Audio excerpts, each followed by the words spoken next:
यही है। तो वहां पर प्रोसिक्यूटर ने कहा कि इसमें मजीद जो है वो इंक्वायरी होनी है। तो जब मजीद इंक्वायरी का केस होता है तो इट मीन के जमानत मस्ट बन जाती है। और उसके बाद अदालत ने 20,000 पे मुचलकों के जमानत दी, लेकिन एक ये कहा कि इस शर्त पर मैं जो है वो जमानत दे रहा हूँ। अगरचे ये मशरूत आप जमानत नहीं कह सकते, क्योंकि अगर मशरूत हो तो फिर अदालत बाकायदा तौर पर रिटर्न में वो लेती होती है अक्यूज से कि आप जो है वो लिख के दें, उसके बाद जो है वो। लेकिन अदालत ने कहा कि जो ऑर्डर आएगा यकीनी तौर पर उस पर शायद लिखा होगा कि ये इस शर्त पे दे रहे हैं कि आइंदा ऐसा बयान जो है फवाद चौधरी इस किस्म का जो है वो बयान नहीं देंगे। और दरमियान में उन्होंने ये भी कहा कि वो एक पार्लियामेंटेरियन है, साबिक पार्लियामेंटेरियन हैं, उनसे ऐसे बयान की तवक्को जो है वो नहीं की जा सकती थी। यह सारा आज का सिनेरियो था, जिसके बाद 20,000 रुपये मुचलकों के जमानत मंजूर हुई। सदीक जान साहब, आप इस पूरे आपने केस सुन लिया हुआ, क्या अदालत क्या समझती है, प्रोसिक्यूशन इलेक्शन कमीशन क्या कहता है, और फवाद चौधरी की जो स्टेटमेंट है उस पर उन्होंने ना माफी मांगी है, ना माजरत की है, और ना स्टेटमेंट वापस लिया। ये बड़ा इंपॉर्टेंट है और अदालत ने उनकी जमानत जो है वो मंजूर कर लिया। फर्दर इसमें ट्रायल तो डेफिनेटली होगा। तो आप क्या समझते हैं? देखें, आपने जो आखिरी पॉइंट कहा है वो सबसे इंपॉर्टेंट है, क्योंकि सोशल मीडिया पर एक बहुत ज्यादा कन्फ्यूजन है कि ये मशरूत जमानत है क्या है। तो जो आपने आखिरी बात की ये सबसे इंपॉर्टेंट है कि फवाद चौधरी ने माफी नहीं मांगी, फवाद चौधरी अपने बयान से पीछे नहीं हटे, ना ही फवाद चौधरी ने यह कहा है कि मैं दोबारा ये बयान नहीं दूंगा, बल्कि फवाद चौधरी ने 3 अदालतों में यह बयान दिया है कि मैंने जो कहा है मैं अपनी बात पर कायम हूं, मैं मानता हूं, मैंने दोबारा कहूंगा, बार बार कहूंगा, और मैं इस बात को जस्टिफाई करूंगा कि आप मुझसे राइट ऑफ स्पीच जो है, फ्रीडम स्पीच का जो मेरा राइट है, वो फ्रीडम ऑफ स्पीच का राइट नहीं ले सकते। ये मुझे आजादी दी है आइन ने कि मैं तनकीद कर सकता हूं, मैं बात कर सकता हूं। और फिर फवाद चौधरी ने कहा कि हर ताकतवर पूरी दुनिया में जो इदारा है, जो शख्स है, वो ये समझता है कि उसके ऊपर तनकीद जो है वो रियासत के खिलाफ बगावत है। साथ फवाद चौधरी साहब देखें, आज मैं समझता हूं कि साकिब बशीर साहब, आपको याद है हम अतर मिनल्ला साहब की अदालत में पेश होते थे, आप तो रेगुलर कवर करते थे, हम इंपॉर्टेंट केसेस में आते थे। अतर मिनल्ला साहब का लापता अफराद केस में, इस तरह के केसेस में हमेशा ये रहा कि अगर हुकूमत के पीछे कोई और किरदार है तो वो हुकूमत जिम्मेदार है, लेकिन हमारे सामने हुकूमत और हुकूमती इदारे हैं, हम हुकूमत को जिम्मेदार ठहराएंगे कि आप ये गलत कर रहे हैं। अगर ये देखें होगा क्या, इनकी हुकूमत जाने दें नून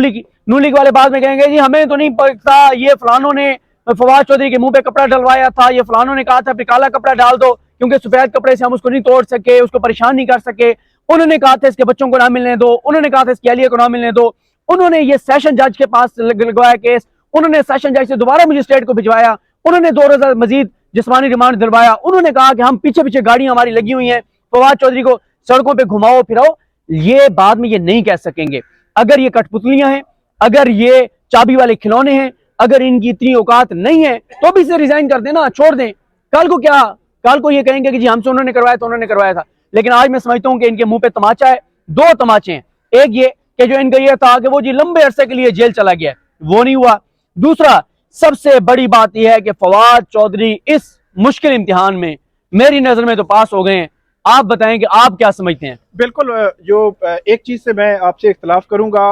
बाकी मैं कमेंट आपने देता हूं कि फवाद चौधरी के खिलाफ जो उन्होंने बात की थी इलेक्शन कमीशन के खिलाफ, मेरा यह ख्याल है कि उसको आप ये हार्ड लैंग्वेज कह सकते हैं, सख्त जुबान कह सकते हैं, सख्त किस्म की तनकीद कह सकते हैं, लेकिन इसका मतलब हरगिज नहीं कि आप किसी भी पॉलिटिशियन, किसी भी सिविल सोसाइटी के मेंबर, किसी भी पॉलिटिकल कारकुन के खिलाफ कोई इस किस्म के बगावत के मुकदमे जो है वो दर्ज करना शुरू कर दें। ये बिल्कुल नहीं होना चाहिए। जो बात आपने की वो सेकंड मैं इसलिए ऐसे करूंगा कि पिछली हुकूमत में भी इस किस्म के जब वाकयात होते थे हमेशा हमने हाईलाइट किए, इस दौर में भी हाईलाइट कर रहे हैं, और हमेशा यही होता है कि हर जो हुकूमत होती है उसको ये चाहिए, पीटीआई की जो हुकूमत थी उनको भी चाहिए था कि कल अगर इस किस्म के वाकयात हो रहे थे तो वो रोक से, अगर नहीं रोके तो आज खुद भुगत रहे हैं। तो मेरा ये यकीन है कि जो कुछ पीटीआई के खिलाफ इस वक्त हो रहा है, उसके कारकुनान के खिलाफ, सोशल मीडिया एक्टिविस्ट के खिलाफ, उनके पॉलिटिकल लीडर्स के खिलाफ जो कुछ हो रहा है, कानून का गलत इस्तेमाल हो रहा है, जो लोग कर रहे हैं, यकीनी तौर पर अगर वो आइंदा हुकूमत में आए इन तमाम की रोकथाम करेंगे और आइंदा ऐसे वाकयात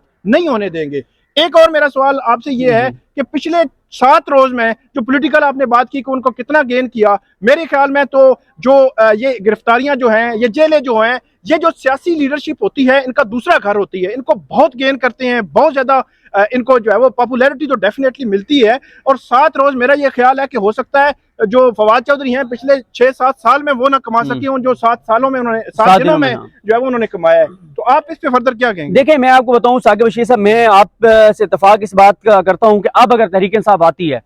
और एक भी किसी पॉलिटिकल किसी जमात के वर्कर के खिलाफ या किसी सोशल मीडिया एक्टिविस्ट के खिलाफ, किसी सहाफी के खिलाफ होता है तो हम सबसे पहले खड़े होंगे आगे, उनकी हुकूमत में भी खड़े होंगे कि ये गलत है, ठीक है। क्योंकि बात यह है कि देखें साकिब बशीर साहब, हमने अतर मिल्ला साहब पे बहुत नाजायज तनकीद भी की, सख्त तनकीद भी की, बहुत नामुनासिब अल्फाज में भी की, लेकिन जब अतर मिल्ला साहब ने नून लीग के दौर में भी सबको उसी पैमाने पे रिलीफ देना शुरू किया तो हमने कहा हम गलत थे, माफी मांगी उनसे कि जी हम गलत थे। इसका मतलब यह है कि अतर मिल्ला साहब का एक पॉइंट ऑफ व्यू है कि आईन इजाजत देता है तनकीद की, और वो नाजायज भी हो सकती है तनकीद, लेकिन तनकीद का हक देता है, आप आवाजों को खामोश नहीं करा, हमने माफी मांगी। अब भी मैं कह रहा हूं कि अगर तहरीक इंसाफ की हुकूमत आती है, किसी मीडिया के खिलाफ, किसी सोशल मीडिया एक्टिविस्ट के खिलाफ वो कार्रवाई करते हैं इस तरह की, तो बिल्कुल हम उसकी मुखालफत करेंगे, ये नहीं होना चाहिए। और बिल्कुल आपने ठीक कहा कि उनको अपने दौर में इस तरह की इक़दामात के ऊपर वो करना चाहिए था। गो के इमरान खान साहब ये कहते हैं आप कि अहमदुल्लाह जान साहब को उठाया तो मुझे पता ही नहीं था, मुझे जब पता चला तो मैंने फिर फौरन कहा कि उनको जो है वो रिहा करें। लेकिन ठीक है, वो बात बिल्कुल आपकी वैलिड है कि अब आप वही काम कर रहे हैं कि जी उस वक्त फलाने फलाने करवा रहे थे, हमारे तो नहीं, हुकूमत आप थे, जिम्मेदार आप थे, आपकी जिम्मेदारी थी अगर कुछ ऐसा हो रहा था, या उसको ऑन करें जैसे नून लीग ऑन कर रही है ना। नून लीग फवाद चौधरी के बारे में कह रही है कि हाँ इसने गलत किया। आप देखें पिछले जितने बंदे गिरफ्तार हुए हैं, शायद असलम की गिरफ्तारी को जस्टिफाई किया इन्होंने,